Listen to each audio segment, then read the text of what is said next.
Hi! Good morning everyone! Nandito ako muli si inyong Tutor Malos. So mayroon na naman tayong bagong lesson na tatalakayin sa araw na ito.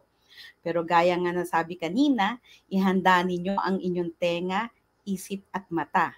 Okay, so in-expect ko na sana kayo ay mag-participate sa ating gawain ngayong araw na to.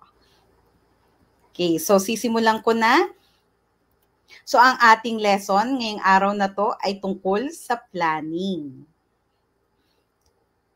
So for this quarter 1, week 5, at the end of our tutorial, you are expected to discuss the nature and levels of planning and also the types of plans. But before we proceed with the lessons, I would like to make a quick review of our last week's lesson.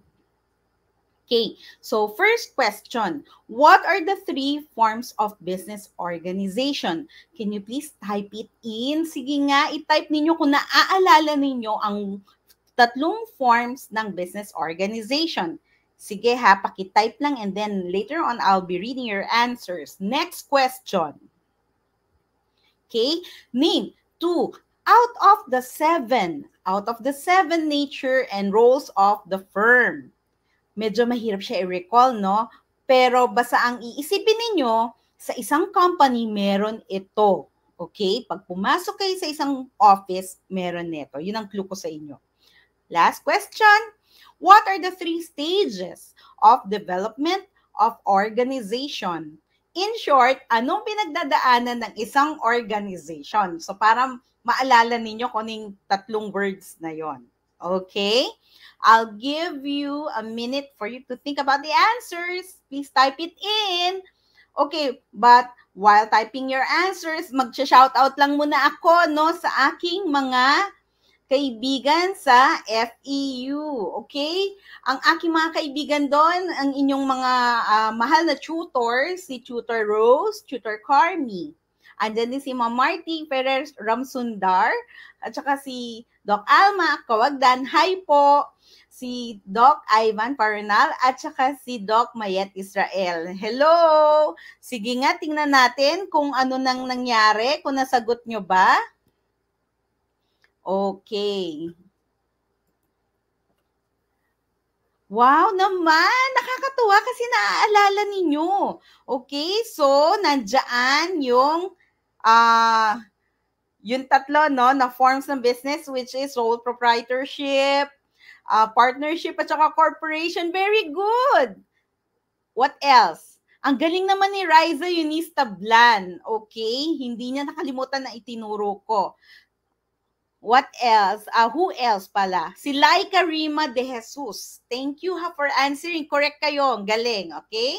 So, ano pa ba? Teka sandali. May number 3 yata. Parang medyo na-error ka lang ba na pagkakatype? Joint stock company? Actually, ang other name nun ay pwedeng corporation. I-rectify ko lang yung sagot mo ha. Parang ngayon pa lang naaayos na natin. Okay. So, sige na nga, sirit na. Mukhang na-challenge yata sila dun sa other 2 questions. Okay? So, sabi ko nga, sole proprietorship, partnership, corporation, and then name 2 out of the 7 nature and roles of the firm. Ayan po yung mga sagot, possible answers.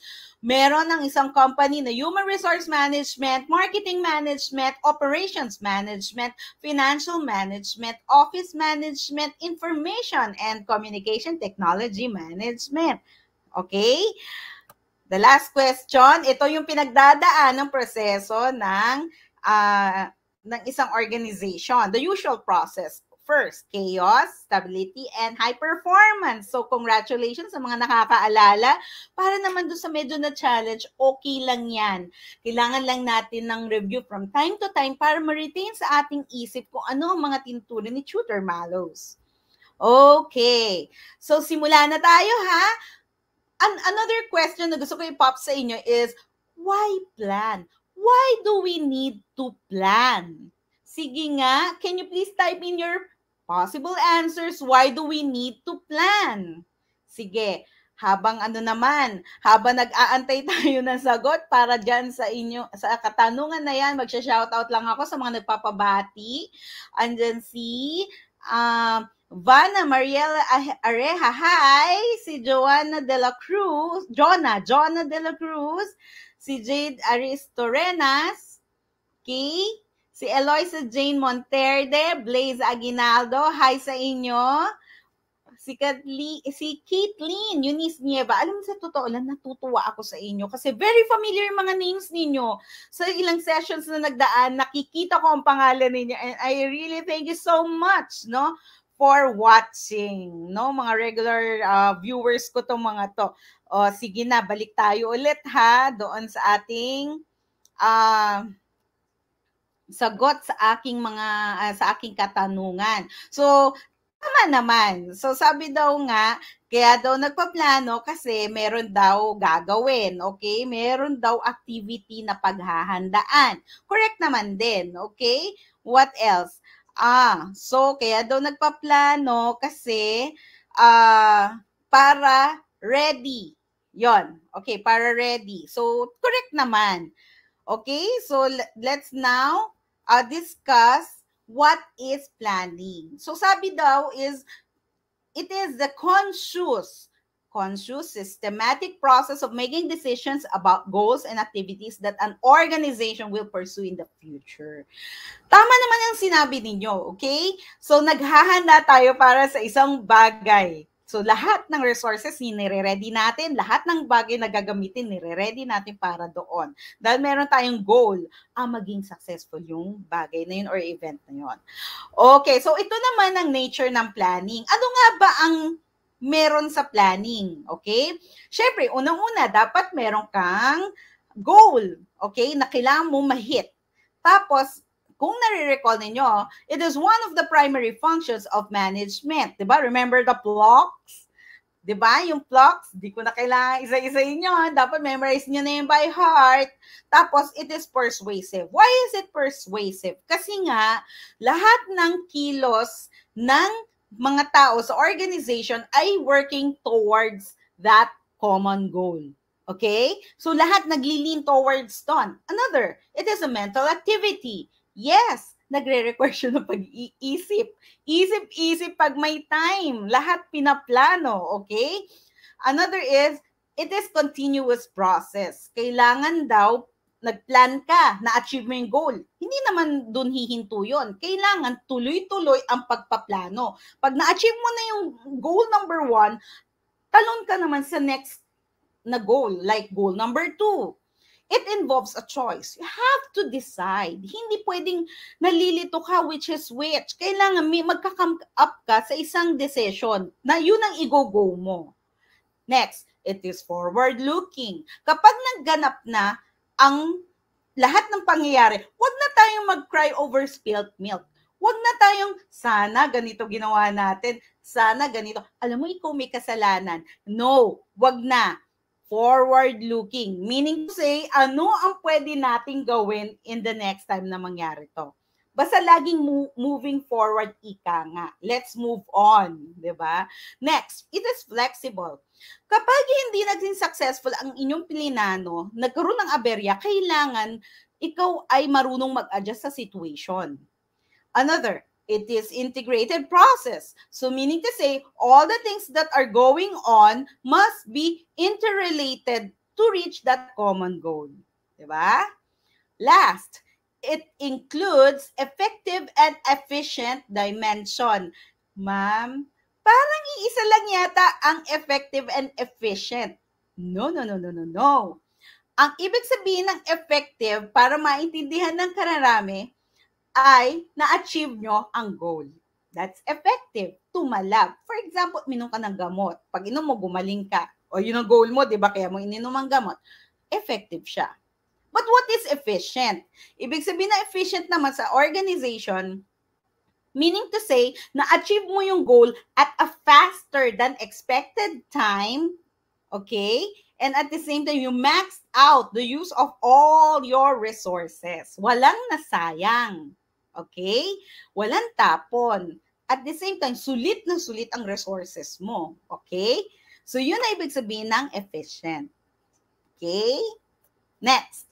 So, what are the levels of planning? Na-discuss yan sa objective kanina. Okay? So, first is strategic planning. Second one, tactical planning. And the third one is operational planning. If you will recall your lesson in week 2, marirecall nyo pati yung itsura pareho, no? Parang looks familiar. Yes, this is familiar. Okay? Bakit? Yan yung levels of management. Yan ang ginagawa ng different levels of management. Let's look at this diagram, okay? Lang Okay, so yung strategic planning daw ay ginagawa ng top level management. Ang tactical planning naman ay ginagawa ng middle level management. And operational planning ay ginagawa naman ng frontline management. So let us discuss this one by one. So kung titingnan natin, yun pala yun. Pag sinabing ang involved ay top level management, strategic planning ang ginagawa niya. Pag middle management naman, tactical naman. Frontline, it's operational. Okay? So, that's it. Ngayon, ano ang strategic planning? So, it is also referred to as the corporate level of planning. O yung tinatawag natin usually na long-term planning, guys. Alam nyo, I want you to remember all these things. Yung mga susunod pa nating slides. Why? Gagamitin natin yan sa lahat halos ng management subjects na inyong kukunin for senior high school and also in college. Okay? So, pag sinabi natin strategic planning, we're always talking about long-term planning. Okay? It is in the corporate level and it involves long-term goals and strategies. Wherein, I'll be discussing the word strategy later on. Okay? So, ang tagal daw neto, okay? Ang time horizon neto ay for 3 to 7 years. Kasi nga, broad nga siya. Okay? So, ano naman ang tactical planning? So, this is also referred to as business level of planning or intermediate or medium-term planning.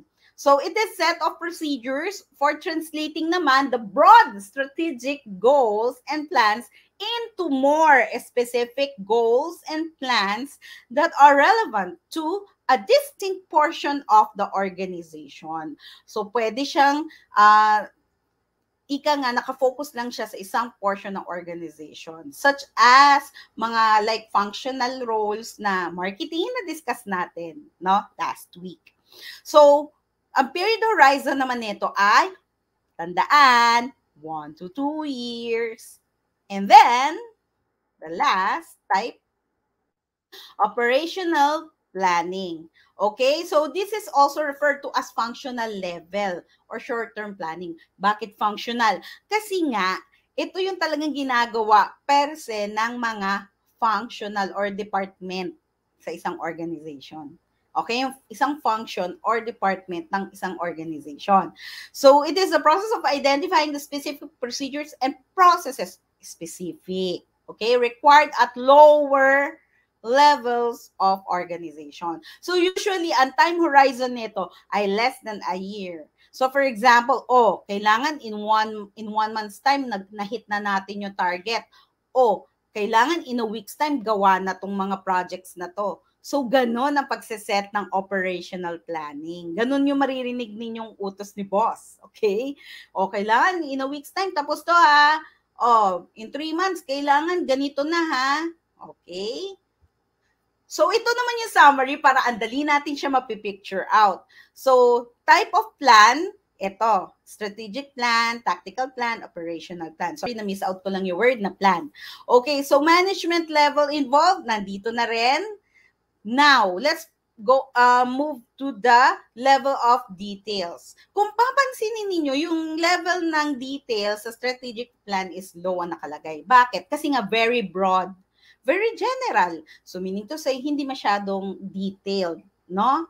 Maglalagay lang yan ng broad plan. Gagawin yan, ihahagis niya sa sa middle management.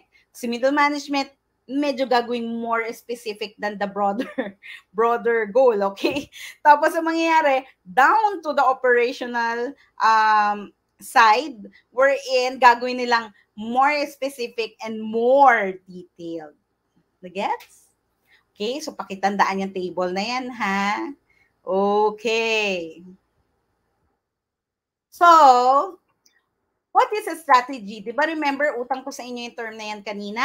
It is a pattern of actions and resource allocations designed to achieve the organization's goal.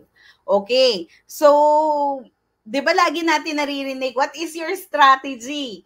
Di ba ang nagiging joke doon is ano ang gagawin mo para matapos mo yung game? Everyday na, anong technique ang gagawin mo para ma-achieve mo yung goal? O anong strategy gagawin mo ngayon para kunwari, nanliligaw yung isang person sa another person, anong strategy gawin para mapasabot siya ng oo. So, ganun yun, guys. So, the same thing applies with organization. Ano ang pattern ng action na gagawin natin or resource allocation na gagamitin natin para ma-achieve natin yung organizational goal? Okay. Sige nga. Pupunta tayo ngayon sa more detailed na about planning. Okay? So, ano nga ba ang different types ng planning? Okay. The first one is the corporate strategy. So, ibig sabihin, ito yung corporate level. Okay? Or top level management. So, there are 3. You have to remember. Sige nga, kung nare-remember nyo, ang sasabihin ko ngayon, i-type in ninyo, what are the 3 corporate strategies? Okay? First, the growth strategies. Second is the stability strategies. And the last is defensive or retrenchment strategies. Sige nga, pakitype nga kung naaalala ninyo yung tatlo. Sige, I'll give you time. But before I proceed, let me greet some people na mga nagsha-shout out. Okay? Sige, sila, sino ba yung mga hindi ko pa nabasa? Kasi ang dami talaga. And thank you so much talaga. Tutuwa ako sa mga ipapa-shout out. And ang nakakatuwa talaga nito, karamihan sa kanila, sila rin yung mga binabasa kong pangalan. Like Rima De Jesus, si Blaze Aguinaldo, Eloisa Jane Monterde, hi, si Matthew Albert Jaro, Raven Lay Parale, Riza Eunice Tablan. O yun, sumagot sila, sunod-sunod, nakakatuwa, tama naman. Jade Ares Torrenas, si Kevin Egania, si John Carlos Salonga, good morning. Okay, so later, gigreet ko kayo ulit. So for now, sirit na. Sige nga, tingnan natin kung talagang natandaan ninyo yung tinuro ko. Again, let's make a review. Okay, growth, stability, okay, and then retrenchment or defensive. Okay? So ngayon, under the growth strategies, ibig sabihin daw nito ay grand strategies. Pag sinabi natin grand, it is major, malaki. Okay? Corporate nga, yung level niya, right? So, there are 3 under 8. Concentration, vertical integration, and diversification. Guys, may I remind you, gagamitin ninyo to sa marami ring subjects. So, kaya ko sa inyo talaga sobrang dinidig deeper, okay? Pag sinabi natin itong mga example na to, tandaan nyo yan para ma-apply nyo yan sa mga next ninyo mga gagawa ng paper. Usually, sa paper nyo to gagamitin. For example, business plan, marketing plan, yan. So, nako, maaalala nyo ako, promise. So, first is a concentration. So, ito naman, yung company daw, nag-decide siya na mag-focus sa particular item, products, geographic market, yon. So, one good example for this one is the Coca-Cola Company. Wherein nag-concentrate siya saan? Sige nga, pakitype in. Ang Coca-Cola, saan siya na-focus? Tama! Beverage, no? So, yung number 2 naman, vertical integration. Hala, ang bigat naman ng terminology niyan, ma'am. What is vertical integration? Okay, so ganito na lang. Let us put it this way, okay? Taking direct ownership daw ng various stages ng production ng isang kumpanya. Ibig sabihin, guys, nag-decide siya na from the production or from the supplies of the goods down hanggang makonsumo yung produkto ay tinake over ng isang firm. Naintindihan? Ibig sabihin, hindi na siya kumuha ng supplier. Siya na talaga nag-supply ng sarili niya. Down hanggang mag-consume ng product, hanggang, kunwari, food siya kainin. Okay, let me give you a more specific example. Starbucks. Kung i-research nyo ang Starbucks, ito ang kanyang growth strategy. Sila na nagpo-produce ng sarili nilang coffee beans. Nagpa-plant ng coffee beans hanggang sa ipoproseso siya, hanggang sa maging kape siya na iga-grind, brew. At pagka-brew, hindi na siya ibinebenta ng titimplahin na, kundi timplado na rin siya. Diba? Nagets nyo? From the time na i-produce yung supply niya, down dun sa kukonsumuin at iinumin na siya ng tao. That is vertical integration. Now, what is diversification? It came from the word diversify. Ibig sabihin, nag-iba. Naghanap ng iba. Okay? So, ibig sabihin, ito yung focus niya, kabaliktaran siya ni concentration. Naghanap siya ng ibang focus. So, anong magandang example na naiisip ninyo na may isang business siya dati tapos nag-diversify siya ng iba't ibang klaseng business? Tama, si Henry C. Yung business ni Henry C, nagsimula siya as department store. Hanggang nag-decide siya na magkaroon siya ng sarili niyang grocery, 'di ba? Which is hypermarket. O kaya, Save More. Hanggang sa nag-decide siya magkaroon ng condominium, which is SMDC. Tapos hanggang sa nagkaroon siya ng sarili din niyang Watson's na pharmacy at marami pang iba. Okay? Another example niyan, si Jollibee, di ba? Dati Jollibee, fast food lang ng Pinoy. Ngayon, nagulat kami, Mang Inasal na siya, meron na siyang Red Ribbon, at marami pang iba. Ngayon, yung pangalawa is stability. Madali lang tong maintindihan. Ibig sabihin nito, satisfied na siya sa current situation niya, naging same lang ang kanyang ino-offer na products and services. Wala na siyang binago. Kasi stable na nga siya. Wala siyang ginawang iba pang strategy. Okay. The last one is defensive or retrenchment strategies. Kung kanina sa growth strategies, gusto niya i-improve yung kanyang operations. Ang defensive or retrenchment strategies naman, ito yung tipong pag nagkakaproblema ang companies, ito ang ginagawa. Kaya nga word na defensive, di ba?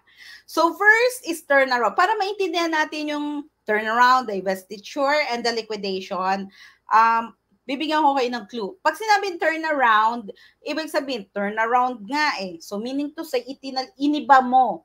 Iniba mo yung direksyon or ihip ng hangin ng iyong organization. May change ka. Feeling mo may mali.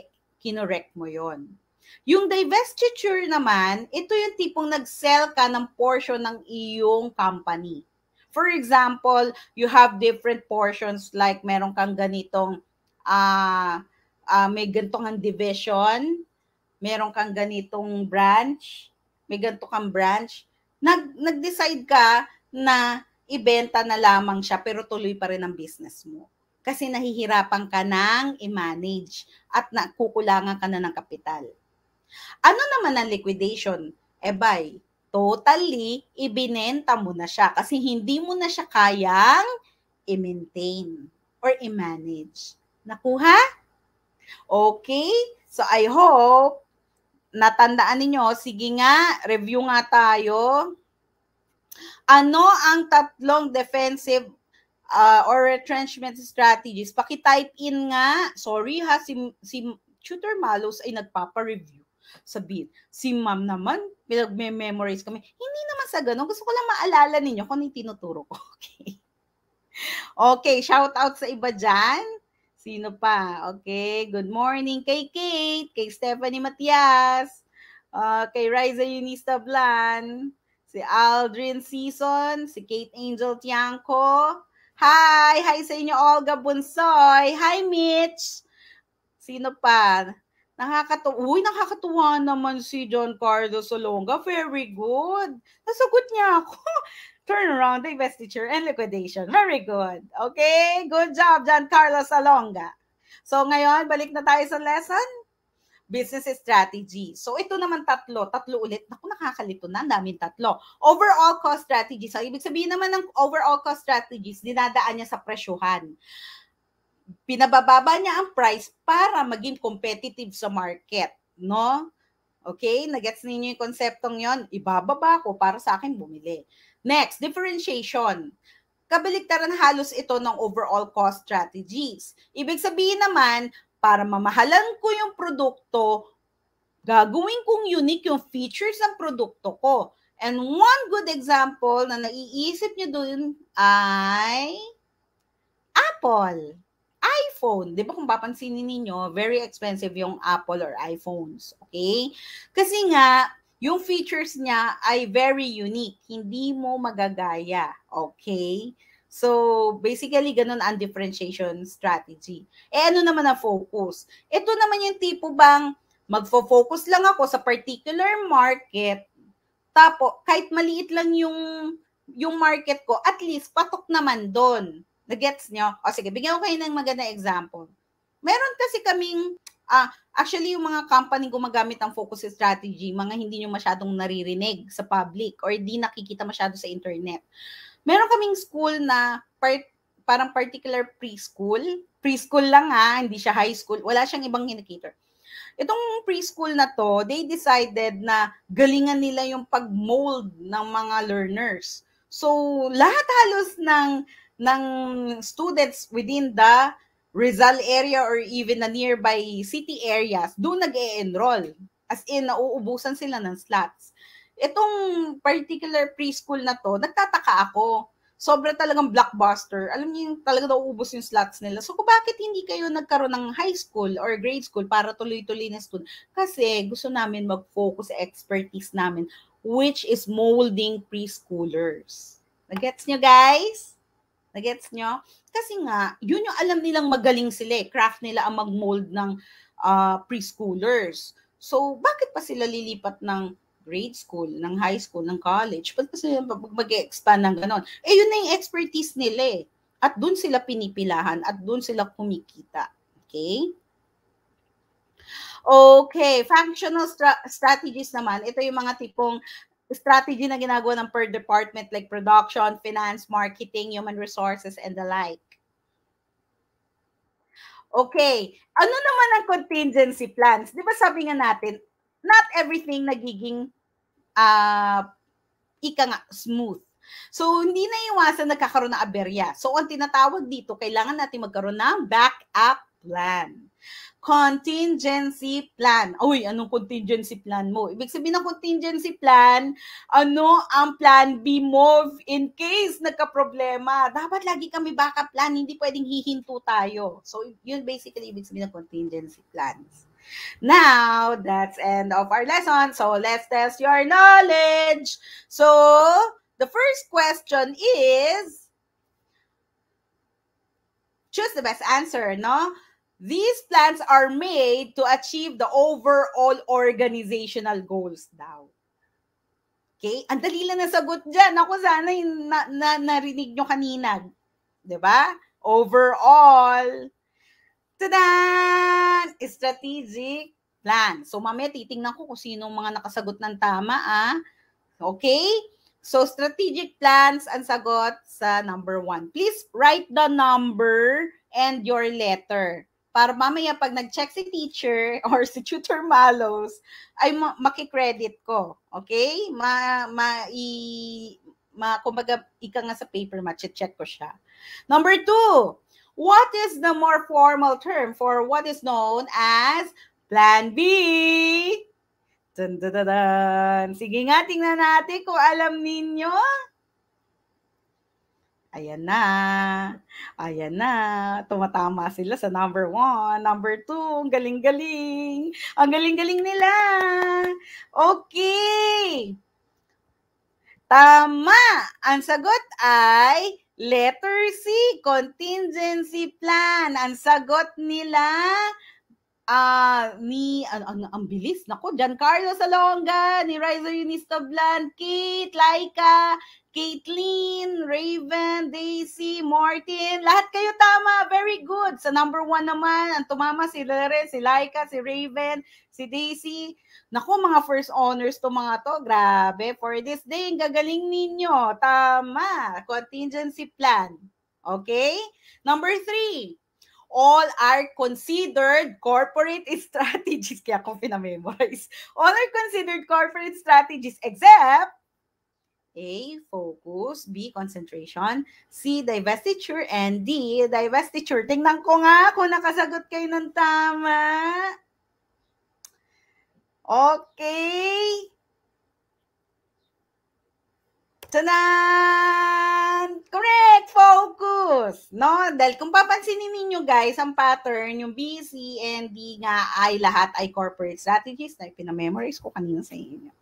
O, di ba? Kaya nga yun ang silbi na pag may ini-stress si tutor, tandaan yun. Next, the time horizon of a tactical plan is A, less than a year, B, 1 to 2 years, C, 3 to 5 years, and D, 3 to 7 years. Sige nga, tingnan natin kung natandaan nyo yung time horizon ng tactical plan. Sige nga, tingnan ko nga kung tumatama ba sila. Okay. Naku, sila rin sumasagot ha. Sila Daisy, sila Martin, sila Raven, sila Kate. Ang galing-galing naman. Nakakatuwa. O, diba? Tama! Letter B. Sila Caitlin, si Riza, si Laika, si Raven. Ba't parang paulit-ulit yata ninyo sinasagot yung tanong? Nakakatuwa kayo. Eager na eager. Kulang na lang pagtaasan yung kamay kung nasa recitation tayo ngayon. Okay, very good. Congrats. Last question. It is a defensive strategy wherein a company sells a part of its business. A part of its business. Sige nga. Okay, number 5. Anong sagot?